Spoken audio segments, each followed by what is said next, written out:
से RERA regulations आई हैं तो हुँ, बहुत सारा पब्लिकली डेटा अवेलेबल होता है, हुँ, राइट? जिसके बेसिस पे आप ऐसे स्मार्ट डिसीजन, जैसे बहुत लोगों को डर एक स्पेसिफिकली रिटेल इन्वेस्टर को भी, और एक जो रहने के लिए घर खरीदना चाहता है हुँ। उसको अंडर कंस्ट्रक्शन प्रॉपर्टी में पैसा डालने में थोड़ा डर लगता है। बट क्या एक इस चीज़ में इम्प्रूवमेंट आई है पोस्ट रेरा रेगुलेशंस? आज लोग सबसे बड़ी गलतियाँ क्या कर रहे हैं? नए डेवलपर को पैसा दे रहे हैं। उनको ये नहीं पता वो कितनी सेल कर पाएगा। किसी ने 200 अपार्टमेंट लॉन्च करे हैं और उसके बिके ही 50 अपार्टमेंट हैं। ये तो देख रहे हैं कि प्रोजेक्ट अच्छा है, लग्ज़री है, सब है। अगर वो बेच ही नहीं पाया तो बनाएगा कैसे? वो नया डेवलपर है, उसका कोई बैकग्राउंड नहीं है। लेट्स सपोज पैसे का कोई बार नहीं है, ठीक है? आप जितना इन्वेस्ट करना चाहो या जितना आपके पास full freedom, right? Arvind Agar कहाँ पे इन्वेस्ट करेंगे पूरे गुड़गांव में, या फिर रहने के हिसाब से भी? तो अभी जैसे करंटली अगर हम गुड़गांव मार्केट की स्पेसिफिकली अगर बात करें, तो अभी ना थोड़ा सा इन्वेस्टर्स को डेफिनेटली ये कंसर्न है कि बहुत सारे जो कह लीजिए लोकेलिटीज़ हैं या एरियाज़ हैं वो बहुत ज़्यादा ग्रो कर चुके हैं, जहाँ पे rate may be 15,000 square foot 20,000 square foot तक ऑलरेडी क्रॉस कर चुका है, हुँ। राइट? तो क्या भी कुछ ऐसे माइक्रो मार्केट्स या ऐसी माइक्रो अपॉर्चुनिटीज अवेलेबल हैं अभी भी क्या गुड़गांव मार्केट में, जहाँ पे एक investor can make smart choices या स्मार्ट इन्वेस्टमेंट्स? देखो ऐसा है विश्वास जी, इसमें ना 2 से 3 चीज़ें हैं। 2 चीज़ें मैं इसमें बात करूँगा। सबसे पहले, कोई भी मार्केट महँगी नहीं होती, वो टाइम के अकॉर्डिंग हम्म। होती है। हमने जो अभी टाइम की बात की, 2018 तक कुछ नहीं बढ़ा, तो 2010 से लेके 18 तक, ठीक है? एक अपार्टमेंट एसपीआर रोड पे 2010 में बिका था करीबन ₹10,000 पर स्क्वायर फीट, ठीक है? आज हम 2024 में बैठे हैं, 25 में बैठे हैं सॉरी। 2025 में वो हुआ है करीबन ₹20,000 पर स्क्वायर फीट। 10 साल में ₹20,000 ₹10,000 पर स्क्वायर फीट की ग्रोथ हुई है। अगर आप इन्फ्लेशन भी देखोगे उसने बीट किया है वो, थोड़ा बहुत हम्म। ज़्यादा रिटर्न मिला है। हाँ, रेंटल को मिलाओगे थोड़ा ऊपर चला गया है, ठीक है? बट आज लोगों को ये दिख रहा है कि यार ₹20,000 हो गया तो और आगे क्या बढ़ेगा? बट कोई ये नहीं देख रहा कि पूरे इस चीज़ को पूरे 8 से 10 साल लगे हैं बढ़ने में। ये चीज़ कोई ओवरनाइट नहीं हुई है, क्या भई ओवरनाइट ही हो गई है गुड़गाँव में, क्या हम्म। महँगा हो गया है, दूसरा माइक्रो मार्केट कर ले। आज जिस आदमी को डेवलप्ड एरिया में रहना होगा, he will prefer golf course road, golf course extension road and little bit part of SPR road. जिसको अंडर डेवलपमेंट सेक्टर्स में जाना है, जहाँ पे और ज़्यादा ग्रोथ देखनी है, वहाँ पे वो आदमी न्यू गुड़गांव, ठीक है? और कुछ एरिया आपका सोहना का और हम्म। कुछ एरिया द्वारका एक्सप्रेसवे का, ये प्रेफ़र कर सकता है। इसमें और ज़्यादा ग्रोथ देखने को मिलेगी। द्वारका एक्सप्रेसवे में लास्ट 2 ईयर्स में ग्रोथ हुई है 79% से। यू कांट बिलीव कि 79% से किसी ने ग्रोथ दी है और पूरे हम्म। ओवरऑल गुड़गाँव की 2 साल में जो ग्रोथ है, ठीक है? वो 76% की ग्रोथ है। आप नंबर्स देखेंगे, कहीं भी सर्च करेंगे तो आपको ईज़िली मिल जाएँगे। तो हम्म। 76% की ग्रोथ रेट है पूरे गुड़गाँव की 2 साल की, ठीक है? बट ये नहीं है कि 2 साल का आप पीछे से इंक्लूड नहीं करोगे। आप पीछे से पीछे देखोगे से भी तो वो एवरेज ओवर आउट हो एवरेज जाएगा, आउट हो जाता है। राइट? तो उसमें बहुत ज़्यादा ऐसा नहीं है कि भई बहुत इतना ही महँगा हो गया क्या नहीं ले सकता कोई, या कोई इतना ही कम रेट हो गया क्या उसमें बहुत ज़्यादा चांसेस है। तो वो है, बट हाँ, जैसे लास्ट ईयर्स में रही उतनी तेज़ तो ग्रोथ अभी नहीं दिख रही है, बट हाँ, आराम से निकलेगा। अगर आप रेंटल भी इंक्लूड करोगे तो आराम से आप 10-12% लेके निकलते हो, कोई इश्यू नहीं है उसमें। अब इसके अलावा मैं ना थोड़ा डेवलपर्स के ऊपर फोकस करना चाहूँगा कि स्पेसिफिकली क्योंकि जब से रेरा रेगुलेशंस आई हैं तो हुँ, बहुत सारा पब्लिकली डेटा अवेलेबल होता है, हुँ, राइट? जिसके बेसिस पे आप ऐसे स्मार्ट डिसीजन, जैसे बहुत लोगों को डर एक स्पेसिफिकली रिटेल इन्वेस्टर को भी, और एक जो रहने के लिए घर खरीदना चाहता है हुँ, उसको अंडर कंस्ट्रक्शन प्रॉपर्टी में पैसा डालने में थोड़ा डर लगता है हुँ, कि कहीं ये टाइम पे पोजेसन मिलेगा नहीं मिलेगा, हुँ, कल को मेरा पैसा इसमें अटक ना जाए, जो पोजेसन 3 साल में मिलना है मेरे को 7-8 साल में मिलता है, हुँ। राइट? तो ऐसे केसेस डेफिनेटली हुए हैं, आपको भी पता है, सबको पता है कि किसी से छुपा नहीं है। बट क्या एक इस चीज़ में इम्प्रूवमेंट आई है पोस्ट रेरा रेगुलेशंस? एंड दूसरा, एज अ कंसल्टेंट, जब भी आप किसी प्रोजेक्ट को एनालाइज करते हो तो आप क्या चीज़ें देखते हो कि this developer is particularly going to give me good results? मैं सिर्फ इन टर्म्स ऑफ इन्वेस्टमेंट की कैपिटल अप्रिसिएशन की बात नहीं कर रहा हूँ, बट प्रोजेक्ट डिलीवरी को लेके, टाइमलाइंस को लेके, उस पर्सपेक्टिव से भी। आप आज देखोगे ना विश्वास, काफ़ी लोगों को लगता है, हैरान होते हैं क्या न्यू लॉन्च इतना बिकता है, न्यू लॉन्च इतना बिकता है। पर अगर आप गुड़गांव की मार्केट देखोगे ना, रीसेल की मार्केट और रीसेल में जो ब्रोकर्स काम करते हैं, कंसल्टेंट काम करते हैं, वो कहीं ज़्यादा हैं फ्रेश वाले से। ये मैं एक फिगर सबको आपके पॉडकास्ट के माध्यम से क्लियर करना चाहता हूँ। तो सिर्फ गुड़गांव में वो चीज़ रिटर्न नहीं देती जो अंडर कंस्ट्रक्शन है, वो चीज़ भी रिटर्न देती है जो रेडी टू मूव है। हुँ, सेकेंडली डेवलपर्स के पार्ट पे आते हैं। तो डेवलपर आज का कोई भी आप टॉप डेवलपर उठा लो इंडिया का, ठीक है? उसका ट्रैक रिकॉर्ड देख लो, हर एक डेवलपर गुड़गांव में है, ठीक है? अभी जो लेटेस्ट डेवलपर्स हैं, अगर मैं नाम ले सकता हूँ तो बताता हूँ आपको। Birla is coming up with their projects in sector 31, Birla estates, या 63, ठीक है? They are coming up on SPR road also. Right. SPR एक बहुत अच्छी मार्केट है, वैसे बता रहा हूँ आपको बीच में। बट जो डेवलपर है ना, डेवलपर की सबसे पहली स्टडी हम लोगों को क्या करनी है, एक ना लाइसेंस अप्लाई होता है सबसे पहले। हुँ, लाइसेंस, हम लोगों को कोई भी प्रोजेक्ट खरीदने से पहले उसका लाइसेंस स्टडी करना है, जो कि ठीक है। इसमें सबमिट होता है अपना टीसीपी में, हुँ, टाउन कंट्री प्लानिंग कमीशन में। अगर आप लोग अच्छी तरह स्टडी करना चाहते हैं किसी भी प्रोजेक्ट को, ठीक है, तो रेरा से पहले उसका हम लोगों को देखना है कि टीसीपी में जाके उसका नक्शा कैसे लगा हुआ है, ठीक है? उसमें ना क्लियर होगा। कोई बिल्डर चाहे कोई कितना भी ट्रांसपेरेंट हो, आपको बैठा देगा प्रोजेक्ट में, प्रोजेक्ट के बीच से रोड निकल रखी होगी, उसने उसको ग्रीन एरिया दिखा दिया, तो आप कुछ नहीं कर सकते। बट अगर आपने लाइसेंस स्टडी किया हुआ, आपने देखा हुआ है, तो you have an extra edge. क्या, हाँ, यहाँ से रास्ता निकल रहा है, ये इसने मेरे हुँ, को नहीं बताया। तो सबसे पहले हमें लाइसेंस देखना है, ठीक है? राइट, फिर उस प्रोजेक्ट का अगर रेरा नहीं आया, आप ईओआई आजकल बहुत चल रहा है, राइट। प्रचलन में है, एक्सप्रेशन ऑफ इंटरेस्ट, जिससे प्रॉपर्टी खरीदी जाती है बड़े शहरों में। ठीक है, गुड़गांव से स्पेशली ट्रेंड शुरू हुआ था। तो ईओआई से पहले अगर रेरा आ गया है तो वेल एंड गुड, आपको रेरा देखना है। अदरवाइज़ बिल्डर आपको कोई भी बाउंड नहीं करता कि आपने ईओआई दे दो, आप लो ही प्रोडक्ट, ठीक है? हुँ, और वो भी नॉन बैंकेबल होती है, कोई बैंकेबल नहीं है। तो रेरा आएगा तो आपको रेरा वेबसाइट पे दिख जाएगा, उसकी सारी डिटेल दिख जाएगी, वो चेक करो। और उसका पास्ट रिकॉर्ड आप लोगों ने देखना कैसे है, जो उसने लास्ट सोसाइटी डिलीवर करी है, उसका जो कस्टमर रिव्यू है, वो आप लोगों के लिए सबसे इम्पोर्टेंट है। जो भी क्लाइंट है, जो भी खरीदना चाह रहा है, जो इन्वेस्टर्स है, वो उसका पास्ट रिकॉर्ड देख ले, कहीं भी बात नहीं खाएगा। सिंपल 3 चीज़ें हैं। 3 चीज़ों के अलावा गुड़गाँव रियल एस्टेट में चौथी चीज़ आपको देखने की ज़रूरत नहीं है। आज लोग सबसे बड़ी गलतियाँ क्या कर रहे हैं, नए डेवलपर को पैसा दे रहे हैं, उनको ये नहीं पता वो कितनी सेल कर पाएगा, ठीक हुँ, है? आज किसी के पास, किसी ने 200 अपार्टमेंट लॉन्च करे हैं और उसके बिके ही 50 अपार्टमेंट है, ठीक है? और उसने 30-70 में पेमेंट प्लान लॉन्च कर लिया। अब 30% किसी बिल्डर ने ले लिया, 30% में से 3-4% उसकी ब्रोकरेज चली गई, ठीक है?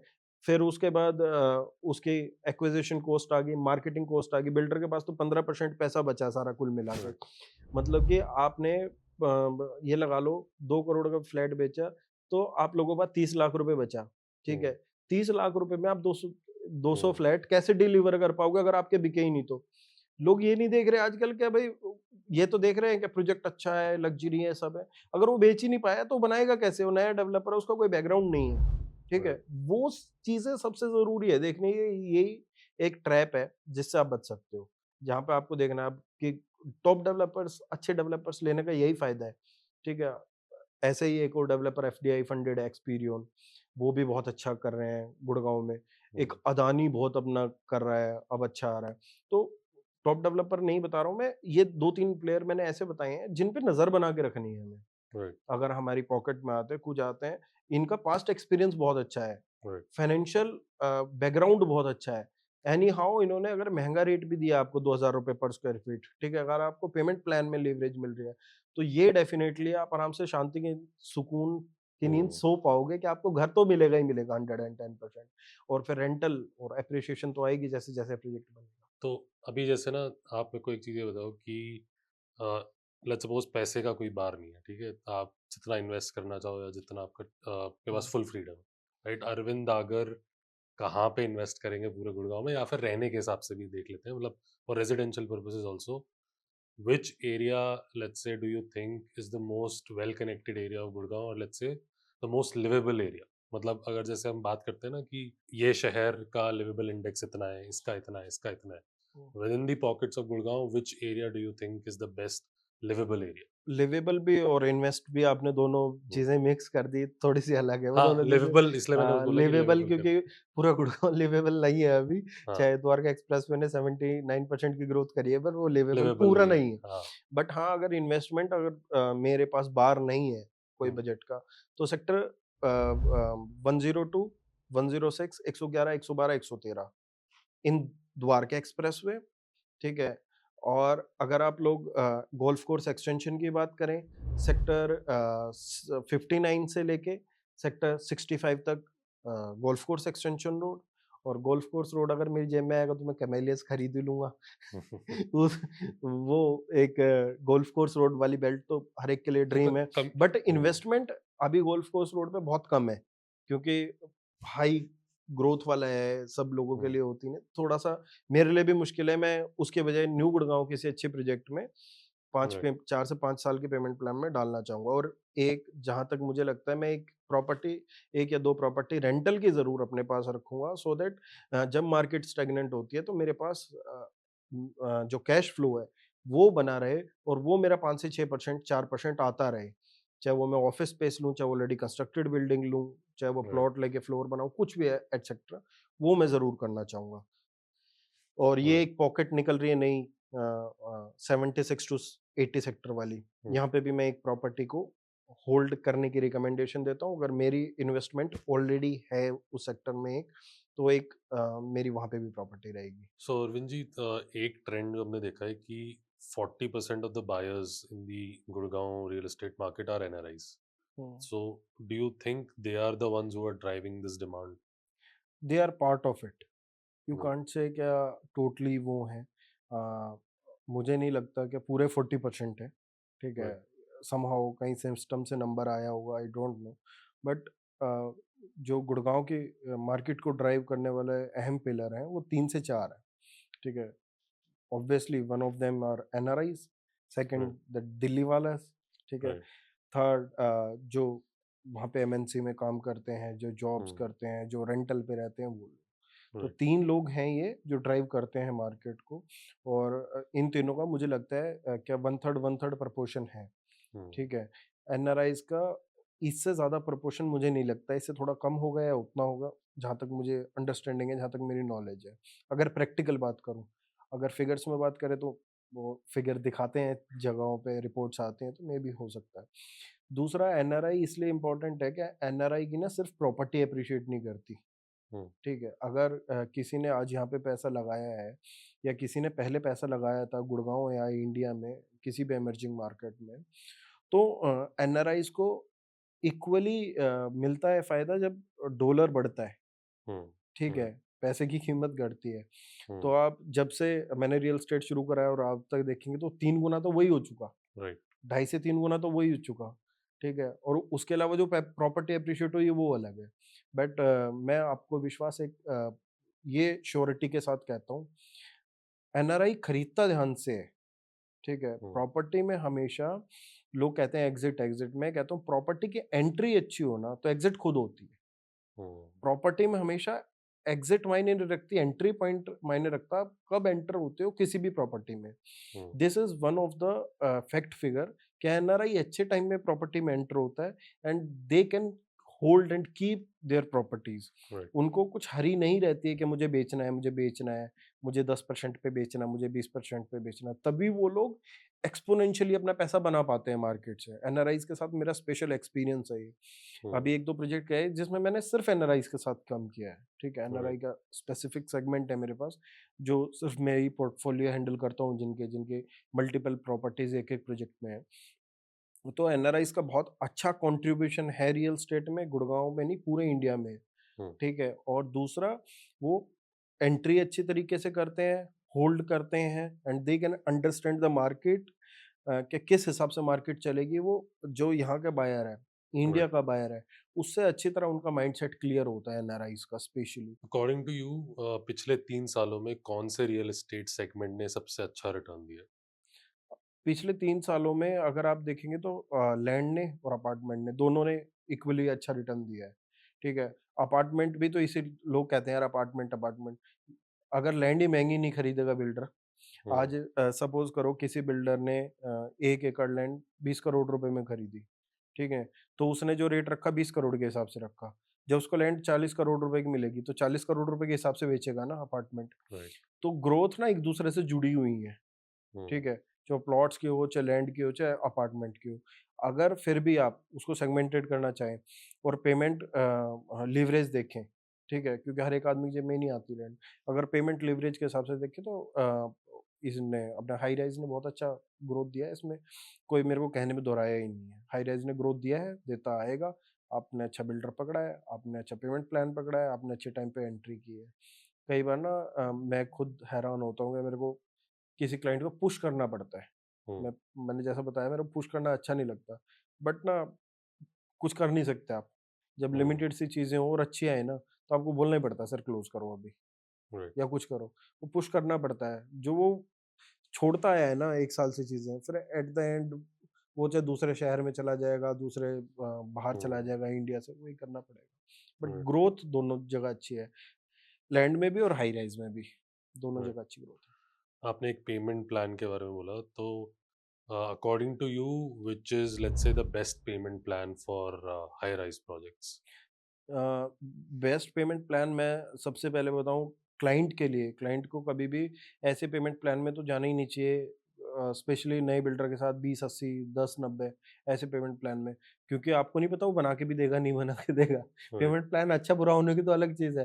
वो बना के तो दे दे आपको। अगर हुँ, आपको बना के नहीं मिलेगा तो पेमेंट प्लान का करोगे क्या? Right. At last you are going nowhere, ठीक है? हुँ, बट जहाँ तक आज अब मेरे को पेमेंट प्लान लगता है बिल्डर्स के लिए जो करना चाहिए और जो क्लाइंट को भी सूट करता है। जैसे अभी थोड़ा कम अमाउंट लिया जाए और सुपर स्ट्रक्चर में कुछ थोड़ा अमाउंट ले लिया जाए। जैसे अभी चल रहा है 30-40-30 का पेमेंट प्लान, हुँ, 30-30-40 का पेमेंट प्लान। अभी ईमार आया था 112 में, बहुत अच्छा पेमेंट प्लान था, वो अच्छा लगा मुझे। जैसे अभी 20% ले लिया, स्ट्रक्चर पे 15-20% ले लिया, ठीक है? फिर आप लोगों ने अब ओसी और पोज़ीशन पे लिया। अब ना ओसी और पोज़ीशन में ना डिफरेंस है। एप्लीकेशन ऑफ ओसी पे बिल्डर ले लेते हैं मैक्सिमम। मैं ये कहता हूँ बिल्डर को क्या आप ना मैक्सिमम पैसा एप्लीकेशन ऑफ ओसी पे मत लो, हुँ, ठीक है? आप उसमें कम पैसा लो, ऑफर ऑफ पोज़ीशन पे ज़्यादा लो। आपने एप्लीकेशन ऑफ ओसी दे दी ना जब, ठीक है? उससे और पोज़ीशन के बीच में लाइसेंसिंग जो सोर्सिंग होती है उसके बीच में 6 महीने का टाइम आता है लाइज़निंग में। तो हुँ, 6 महीने और मिल जाते हैं उसको। उसको अपनी लिक्विडेट करनी है, उसको पता लग गया ओसी आ गया, तो कम से कम उसका बिक जाएगा जिसको पहले बेचना है। 30-40% आपको रीसेल वाले से आ जाएँगे, तो एनी हाउ वो तो आ ही जाएँगे। और लो राइज़ में आप ले सकते हो 20-80 का, 25-75, 35-70, 35-75, 30-70 हुँ, लो राइज़ में आप पेमेंट प्लान ले सकते हो। लो राइज़ आसानी से बन भी जाता है, ठीक है? राइट। फिर वो उसके ऊपर आपको आजकल तो फैसिलिटी वाले भी लो राइज़ आ गए हैं, बिल्डर भी अच्छे होते हैं, तो लो राइज़ में ले सकते हो। हाई राइज़ में थोड़ा-सा ये 20-80 वाला पेमेंट प्लान थोड़ा देख के लेना चाहिए, बिल्डर बना भी देगा, नहीं भी हुँ, देगा। कई ना स्टेजेस पे ऐसा होता है विश्वास, क्या एक ऐसी स्टेज होती है आपका प्रोजेक्ट स्ट्रक्चर के आस-पास हो गया, हुँ, खड़ा, ठीक है? तो बिल्डर के पास कुछ कैंसलेशन की यूनिट आ गई, कुछ पहले की बची हुई यूनिट्स है। तो बिल्डर ने पेमेंट प्लान उसको पता है कि मेरी बिल्डिंग 1.5 साल में डिलीवर होनी है, उसने कर दिया 30-17 पेमेंट प्लान लॉन्च। रेट थोड़ा-सा बढ़ा हुआ है, वो हुँ, ले लो। उसमें कोई इश्यू नहीं है, ठीक है? राइट। क्योंकि यार एग्ज़ीक्यूशन आपका आधा हो गया। हुँ, एग्ज़ीक्यूशन रिस्क सबसे इम्पोर्टेंट होता है रियल एस्टेट में। राइट। जहाँ पे एग्ज़ीक्यूशन रिस्क आपका 50% हो गया, तो आप पेमेंट प्लान की लीवरेज का फ़ायदा उठाओ। According to you, you know, in real estate investors कौन सी ऐसी 3 गलतियाँ करते हैं जिनकी वजह से उनके रिटर्न्स खराब हो जाते हैं? रियल एस्टेट इन्वेस्टर्स को सबसे पहले ओवर लीवरेज नहीं होना है। सबसे प ब भारी मिस्टेक ये है। आपके पास पैसे हैं 2 करोड़ रुपए, ठीक है? और इन फ्यूचर भी आपकी अर्निंग के हिसाब से आप 2 करोड़ रुपए ही अरेंज कर सकते हो और आपने प्रॉपर्टी ले ली 4 करोड़ रुपए की। हुँ, ये सबसे पहले आपको गड्ढे में डाल देगा। आप 2 से ढाई करोड़ की प्रॉपर्टी ले सकते हो, 50 लाख रुपए आप फिर भी अरेंज कर लोगे। आपने सोचा भी नहीं होगा 4 से 5 साल में अगर आप आज भी मैं ये कहता हूँ 50 लाख रुपए महँगी प्रॉपर्टी ले लोगे, कोई दिक्कत नहीं है। You can arrange, your salaries will increase, you can switch your jobs, your wife can be working और सो ऑन रीज़न्स। हुँ, तो वो आप ले सकते हो, पर आपने 2 करोड़ की चीज़ 4 करोड़ में ले ली, ठीक है? कल को इनकी वजह से मार्केट भी खराब होती है और ये खुद भी खराब होते हैं। तो एक तो हुँ, सबसे पहले ये चीज़ नहीं करनी है, ओवर लिवरेज बिल्कुल भी नहीं होना। दूसरी सबसे बड़ी, not to choose right builder, credible builder, चाहे वो कोई भी सेगमेंट हो। अगर आपने बिल्डर को सही से चूज़ नहीं किया, ठीक है? हमेशा एक टाइम नहीं होता। कई बार ऐसा होता है क्या मिडल सेगमेंट का बिल्डर भी चलता है, लोअर का भी चलता है, हायर का भी चलता है। बट कोई-कोई टाइम ऐसा होता है जब आपको बिल्डर, आप ऐसे रियल एस्टेट साइकिल में नहीं हो जो लोअर वाला बिल्डर भी आपको डिलीवर कर देगा 20-80 पेमेंट प्लान में, उसकी चीज़ें नहीं बिक रही, वो कैसे करेगा डिलीवर? तो आपको बिल्डर पे बेट लेनी है, ठीक है? हुँ, क्या बिल्डर कैसे डिलीवर करेगा? आपने टॉप बिल्डर चूज़ करा है, आपको पता है any how he can deliver your product, ठीक है? A good product. हुँ, तो बिल्डर आप लोगों को अच्छे से ड्यू डिलिजेंस करके, ठीक है, हम लोग यार जैसे हम रील्स बना रहे हैं या वो कर रहे हैं तो बिल्डर्स आराम से आइडेंटिफाई कर सकता है आदमी, पर्टिकुलर प्रोजेक्ट स्टडी करना है उसको, तो वो देखना है।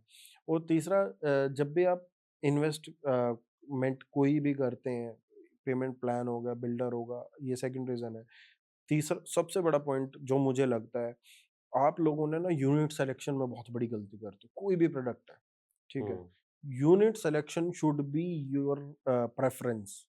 आपको पेमेंट प्लान अच्छा नहीं मिल रहा, थोड़ा-सा महँगा मिल रहा है, ले लो।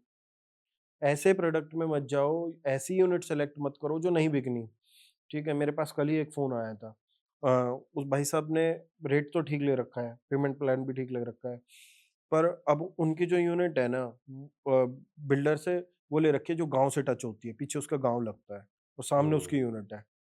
वो कहता है यार मैं तो जो बिल्डर अब बेच रहा हूँ उसी रेट में बेच रहा हूँ, 1 साल बाद भी मेरी यूनिट बेच दो, ठीक है? मैं कहता हूँ भाई कैसे बिकेगी? फिर कहता है यार साउथ फेसिंग यूनिट ले रखी है मैंने, साउथ एग्ज़िट है। तो ये गलतियाँ नहीं करनी है आपको, ये 3 टॉप मिस्टेक्स हैं, राइट, हाई राइज़ के हुँ, केसेज़ में, जो आपको नहीं बनानी है बिल्कुल, राइट, ठीक है? यूनिट सिलेक्शन, गुड बिल्डर और ओवर लीवरेज, ये राइट, तीनों चीज़ें नहीं करी ना आपने और आप अच्छे कंसल्टेंट के साथ जुड़े रहे, तो आपकी ग्रोथ एक्स्पोनेंशियल होनी ही होनी है, ठीक है? उसका कोई टाइम निर्धारित कोई भी नहीं कर सकता। राइट, कुछ लोग सेंसेक्स बन के बैठ जाते हैं हुँ, प्लेटफ़ॉर्म्स पे, मैं ये रेट दे रहा हूँ, ये रेट, ये टारगेट, ये हो जाएगा। पर एनम टीम, क्या शेयर मार्केट है? राइट, ऐसा आप सेंसेक्स नहीं बन सकते क्या ये होगा ही होगा। हुँ, आप ये बोल सकते हो this this is my assumption, this right, can be done, right. है ना? बट यू कांट क्या कंसोलिडेट इट क्या भई हाँ, ये हो जाएगा। हाँ, मतलब कोई ये प्रेडिक्शन बिल्कुल आप नहीं मैं दे स्टैम्प नहीं लगा सकता। सकते किसी राइट, चीज़ पे हो ही जाएगा। राइट, ठीक है, मैंने बोल दिया हो जाएगा या उसने हुँ, बोल दिया हो जाएगा, वो नहीं होना चाहिए, हुँ, ठीक है? तो ऐसे लोगों से थोड़ा-सा बच के आपको अपना दिमाग इस्तेमाल करके तभी रियल एस्टेट में जाना है। राइट, 3 चीज़ें थी जो मेरे दिमाग में राइट। आई थिंक बहुत अच्छे से एक्सप्लेन किया आपने। मेरे को इसमें स्पेसिफिकली ना जो आपने थर्ड पॉइंट रेज़ किया यूनिट वाला, थी। हुँ, इस पे मैं थोड़ा और टाइम देना चाहूँगा। मेरे को लगता है क्योंकि हुँ, आई थिंक कोई इस पे ध्यान ही नहीं शायद ज़्यादा लोग मतलब लोग देते हैं कि हाँ, नॉर्थ फेसिंग होना चाहिए, ये होना चाहिए। हुँ, बट जैसे आपने एक गाँव वाला फैक्टर जो हुँ, बताया, ये आई थिंक तो ऐसे कौन से आपने आपने अपने करियर में देखे हैं कि यार एक लोग होता है कि डायरेक्शन वाला कि डायरेक्शन मेरे घर की सही होनी चाहिए हुँ, वास्तु के हिसाब से तो वो तो लोग देख लेते हैं। हुँ। इसके अलावा आपको क्या लगता है कि एक यूनिट में और जो देखना चाहिए और किसको लेना चाहिए जिसको और किसको अवॉइड करना चाहिए? यार मैं आपको बताऊँ, कल ही मैं किसी के पास बैठा था, ठीक है? बिल्डर का नाम नहीं लेना चाहता, अच्छा डेवलपर है, सब हुँ, कुछ चीज़ें अच्छी हैं, सारी चीज़ें ठीक है? मैं कांसेप्ट का ही पार्ट हूँ उसमें। एक लेआउट ना बहुत बेकार निकला। हुँ, ठीक है। अब उसमें क्या है, 3 बेडरूम एक साइड, एक साइड बिल्कुल गली बनी हुई है बीच में से। उसने एंट्री एग्ज़िट ठीक दे दिया बट उसका लेआउट खराब है। अब इसमें यूनिट सिलेक्शन का सबसे बड़ा रोल आज भी, चाहे हम 9 महीने गर्मी में हैं, हुँ, ठीक है? बट सबको अपने घर में धूप चाहिए। चाहे 9 महीने गर्मी में है, मैं कहता हूँ यार मैं बहुत बड़ा फ़ैन नहीं हूँ, बट फिर भी हर एक आदमी को सनलाइट चाहिए, आदमी देख के खरीदता है घर। तो जब भी आप यूनिट सेलेक्ट करेंगे, तो आपकी जो मेन बालकनी है या एक जो हुँ, छोटी बालकनी है थोड़ी-सी वाइड है पर उसकी डायरेक्शन साउथ में होनी चाहिए।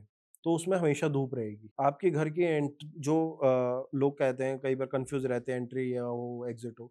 एग्ज़िट करते वक़्त सिर्फ़ साउथ ना हो, ठीक है? हुँ, अगर साउथ डायरेक्शन आ रही है तो वो मिनिमम साउथ डायरेक्शन आए, ये हम देख सकते हैं।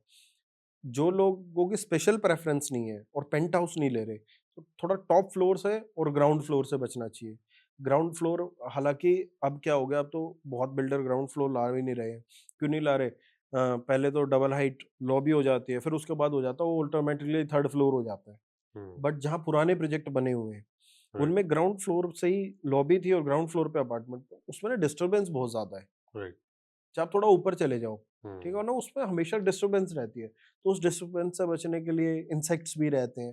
जब आपने ग्राउंड पे हुँ, रहना है तो लो राइज़ में रह लो, राइट, ठीक है? उसमें कम से कम बेसमेंट तो मिल जाएगी। हाई राइज़ में तो आपको बेसमेंट भी नहीं मिल रही। आपको बेसमेंट नहीं मिल रही, डिस्ट्रक्शन ज़्यादा है आप लोगों की। तो मैं यही सजेस्ट करता हूँ टॉप ग्राउंड छोड़ा जाए, हुँ, ये धूप वाला एंगल दिया जाए। ऐसी यूनिट ना हो, आपको ये देखना सनलाइट किस साइड से आ रही है, किस साइड जा रही है, हुँ, ठीक है? आपको एक वो देखना है, तो उसमें दूसरा जो आपका टावर है, उसकी प्रॉपर शैडो आपके टावर पे ना पड़ रही हो। बट ये शैडो वाला अगर आपको रेट सस्ता मिल रहा है 2-3 हज़ार रुपए, तो फिर भी आप कंसिडर कर सकते हो, अगर उसके फेसिंग पार्क फेसिंग है तो। राइट, अभी ना 1-2 प्रोजेक्ट ऐसे आए थे, तो उसमें ना जब मैं स्टडी करने बैठा, मैंने देखा यार बहुत माइंडली काम किया हुआ बिल्डर ने।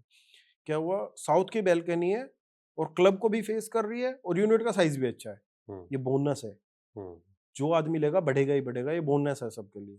राइट, चाहे उसका रेट आपने ₹1000 या ₹500 पीएलसी में ज़्यादा दे दिया, लोग पीएलसी से बहुत बचते हैं। प्रेफर्ड लोकेशन चार्जेस होते हैं, जब आप रियल हुँ, एस्टेट खरीदते हो, कोई भी यूनिट लेते हो, लोग उससे बहुत बचते हैं। क्या हुँ, इन्वेस्टमेंट में ₹500 ज़्यादा क्यों दूँ? आज मैंने एक अपार्टमेंट है टाटा प्रीमानती, हाँ, ठीक है? मेरा ऑफ़िस था पहले वहीं पे, ठीक है? मेरी जर्नी वहाँ से स्टार्ट हुई थी, तो मैं ईडब्ल्यूएस में वहाँ छोटा-सा खरीद रखा था, उसमें बैठ के काम करता राइट, था। तो मैंने वहाँ पे देखा था, एक अपार्टमेंट है, एक साइड इधर बालकनी थी, एक साइड इधर बालकनी थी, हुँ, ठीक है? जब वो पोज़ीशन आ गई ना, तो उसमें 60 लाख रुपए का फ़र्क था। 60 लाख रुपए का फ़र्क था फेसिंग में। इधर के राइट, 60 लाख रुपए महँगी थी, इधर की 60 लाख रुपए सस्ती सस्ती थी थी। यूनिट। हुँ, और बिकी सेम रेट पे थी, सिर्फ ₹500 ₹1000 पीएलसी का फ़र्क था, ₹500 पर स्क्वायर फीट पीएलसी का। राइट, तो ये चीज़ें आपको कहीं नहीं लेके जाने वाली। हुँ, जभी तो कहते हैं यार कंसल्टेशन लो, एक अच्छे आदमी से मिलो। तो ये चीज़ें आप लोगों को कहीं ना डालें, तो वो पॉइंट है सबसे बड़ा। ये गलती राइट, नहीं करनी यूनिट सिलेक्शन के time. Right. So thank you so much Arvind ji for joining us today and काफ़ी डीप इनसाइट्स मेरे को लगता है हमको आज मिली है। बहुत सारी ऐसी चीज़ें जो इन्वेस्टर्स नहीं कंसिडर करते, कुछ चीज़ें जो नहीं पता होती, जैसे आपने साइकिल्स के बारे में बताया, आपने पेमेंट प्लान्स के बारे में बताया, आपने यूनिट्स के बारे में बताया, हुँ, तो बहुत सी ऐसी चीज़ें पता लगी एंड डेफिनेटली इससे काफ़ी हेल्प होगी सभी इन्वेस्टर्स की एंड होम बायर्स की। Hmm. So thank you so much for coming here today. Vishwas ji, आपका बहुत-बहुत धन्यवाद। पहली बात तो आपने मेरे को इनवाइट किया, ठीक है? और अगर मैं ये कहता हूँ कि मैं अगर 1% भी किसी के रियल एस्टेट में रह के हेल्प कर सकता हूँ, तो मैं बहुत अपने आप को खुशनसीब समझता हूँ। रियल एस्टेट का मतलब पहले ट्रांसपेरेंसी नहीं थी। गुड़गाँव में स्पेशली देखा जाए तो इतना इन्फ्लुएंसर्स नहीं थे, लोगों को हुँ, पता नहीं था। राइट, बट हम लोग पूरी ट्राई कर रहे हैं। आप हुँ, लोगों के मंच में भी आपके सब्सक्राइबर, आपके व्यूअर्स को भी बहुत ज़्यादा स्नेह और बहुत ज़्यादा हुँ। हम लोग ये कहना चाहेंगे कि 1% भी हम लोगों से उनकी हेल्प कर पाए हों, तो हम खुशनसीब हैं। Thank you very much for inviting me. Thank you sir, thank you so much for coming.